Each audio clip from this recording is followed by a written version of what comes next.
Le gouvernement français, après avoir demandé l'armistice, connaît maintenant les conditions dictées par l'ennemi.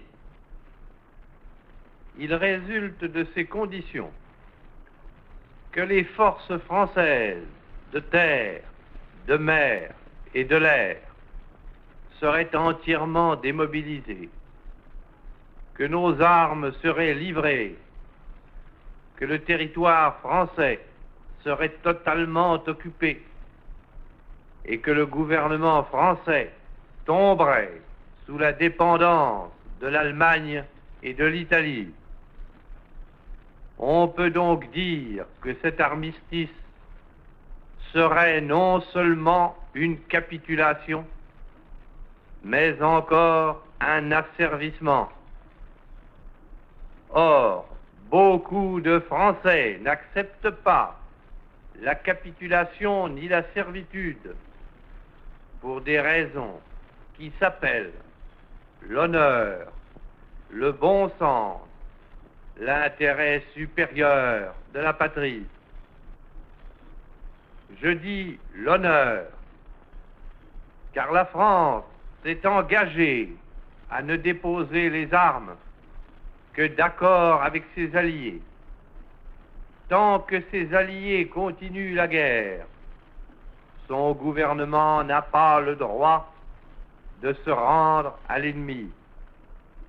Le gouvernement polonais, le gouvernement norvégien, le gouvernement hollandais, le gouvernement belge, le gouvernement luxembourgeois, quoique chassés de leur territoire, ont compris ainsi leur devoir.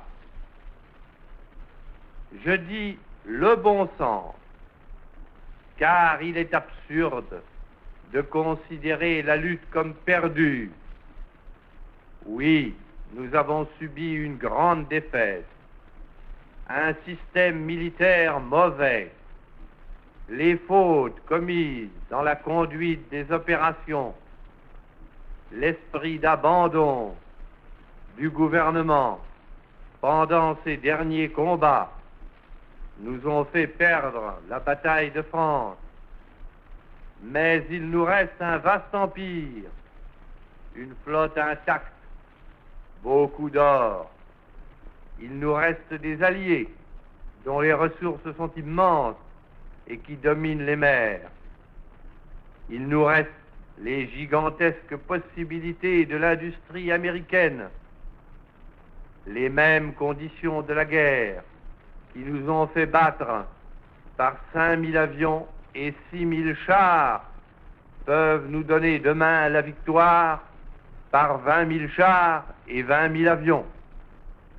Je dis l'intérêt supérieur de la patrie, car cette guerre n'est pas une guerre franco-allemande qu'une bataille puisse décider.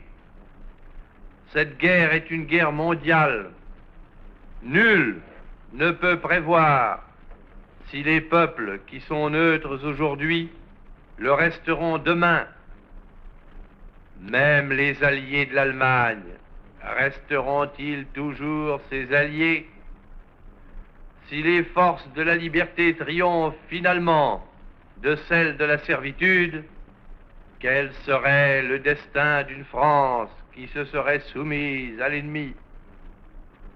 L'honneur, le bon sens, l'intérêt supérieur de la patrie commande à tous les Français libres de continuer le combat là où ils seront et comme ils pourront. Il est par conséquent nécessaire de grouper partout où cela se peut une force française aussi grande que possible. Tout ce qui peut être réuni en fait d'éléments militaires français et de capacités françaises de production d'armement doit être organisé partout où il y en a. Moi, général de Gaulle, j'entreprends ici, en Angleterre, cette tâche nationale. J'invite tous les militaires français des armées de terre, de mer et de l'air J'invite les ingénieurs et les ouvriers français spécialistes de l'armement qui se trouvent en territoire britannique ou qui pourraient y parvenir à se réunir à moi. J'invite les chefs, les soldats, les marins, les aviateurs des forces françaises de terre, de mer, de l'air, où qu'ils se trouvent actuellement, à se mettre en rapport avec moi. J'invite tous les Français qui veulent rester libres à m'écouter et à me suivre. Vive la France, libre, dans l'honneur et dans l'indépendance.